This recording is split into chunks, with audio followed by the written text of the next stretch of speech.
Cette semaine, je vais vous présenter les meilleures histoires racontées cette année par nos observateurs. Ils vont nous parler de révolution, de torture, de guerre civile. Ils ont vécu des situations exceptionnelles et souvent des expériences douloureuses.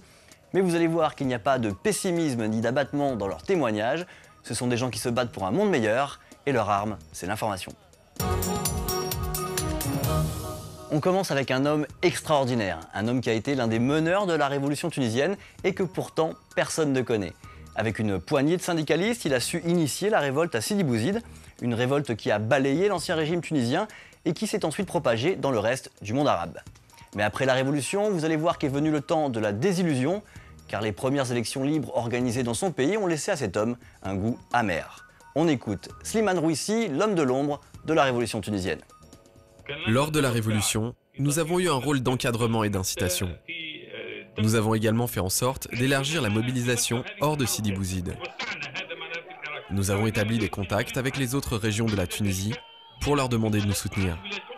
Moi-même, je me suis déplacé le 24 décembre dans la ville de Cheba pour organiser une réunion. L'objectif de cette réunion était de faire naître la révolte à Tunis. Quand les rues de Sidi Bouzid ont été investies par les policiers, nous avons décidé de nous rassembler de nuit. Nous avons choisi nos moyens d'action. Par exemple, brûler des pneus ou lancer des cocktails Molotov. Nous utilisons aussi du fil de fer barbelé pour bloquer les policiers à moto.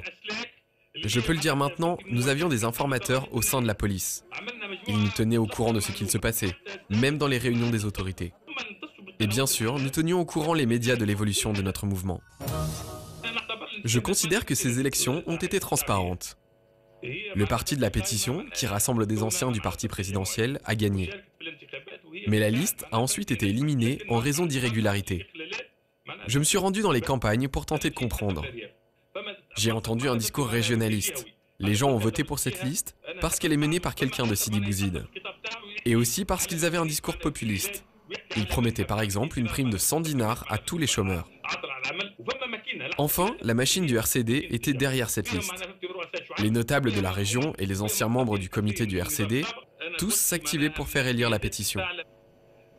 En tant que leader de la révolution de Sidi Bouzid, j'ai un profond sentiment d'amertume quand je vois revenir ici, dans ce berceau de la révolution, les anciens du RCD. Surtout quand je les vois mettre le feu aux poudres après l'élimination de leur liste. Car les révolutionnaires n'ont rien à voir avec les saccages qui se sont déroulés après l'élection. Je persiste et signe en parlant au nom des révolutionnaires. La paix ne reviendra que lorsque ceux qui ont commis des injustices ici passeront devant les tribunaux. Vous pensiez peut-être que les femmes étaient mieux traitées que les hommes en prison? Détrompez-vous. Sur ces images amateurs que nous avons récupérées, c'est le directeur du pénitencier en personne qui distribue les coups. Des images commentées par le défenseur des droits de l'homme, Lev Ponomariov. Jusque-là, nous n'avions pas traité de plaintes concernant les prisons pour femmes. Mais nous recevons énormément de plaintes venant de prisons pour hommes. Nous savons que les conditions de vie y sont extrêmement difficiles. Les mauvais traitements et la torture y sont monnaie courante. La vie dans les prisons russes est comparable à celle dans les camps de concentration. Je vois deux raisons à cela. La première, c'est que les prisons sont surpeuplées.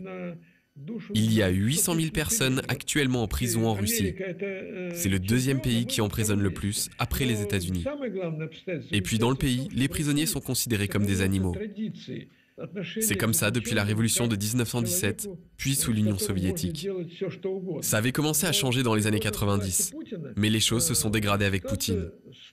En général, les Russes ne s'intéressent pas au sort des prisonniers. Il n'y a qu'une minorité d'activistes que ça intéresse. Mais ces vidéos, c'est différent. Ce sont des femmes, et ça a choqué beaucoup de monde. Et puis c'est différent de lire un rapport sur les tortures et de voir ces tortures en vidéo. Ça peut vraiment faire la différence.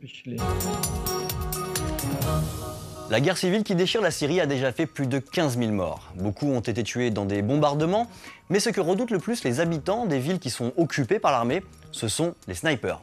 Car ces tireurs d'élite postés sur les toits font, vous allez le voir, des ravages parmi les civils. Notre observateur à Zabadani va nous expliquer quelles sont les tactiques de ces snipers et comment les habitants tentent, comme ils le peuvent, de survivre sous les balles. Plusieurs quartiers de la ville de Zabadani sont surplombés par des bâtiments élevés. Les snipers se positionnaient là au début de la répression. Mais dernièrement, ils s'installent avec les groupes de soldats de l'armée syrienne à mesure qu'ils avancent. C'est une stratégie pour les protéger d'éventuelles attaques de l'armée syrienne libre. D'abord, les forces de sécurité pénètrent dans un quartier. Elles ouvrent ainsi la voie aux soldats de l'armée régulière. Alors, l'armée libre contre-attaque et les habitants tentent de fuir les combats. C'est précisément dans ces moments de confusion que les snipers en profitent pour se positionner. À Homs et Deraa, ils ciblent tout le monde sans distinction.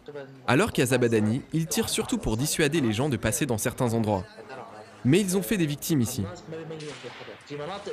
À Homs, l'armée libre et les citoyens ont même installé des pancartes dans la rue qui disent par exemple « Dans cette rue, prendre le trottoir de droite. L'autre est dans la ligne de mire des snipers. » Les tireurs sont toujours accompagnés de 2 soldats armés de mitraillettes. Car seuls, ils ne peuvent pas se défendre puisque leur arme ne tire qu'un coup à la fois. Ils sont toujours dans des endroits d'où il est facile de fuir, mais jamais dans des zones contrôlées par l'armée libre. Voilà, c'est fini pour cette semaine, mais ça continue maintenant sur notre site internet, évidemment sur les réseaux sociaux, Twitter, Facebook et au travers de notre application iPhone. Alors je vous dis à tout de suite.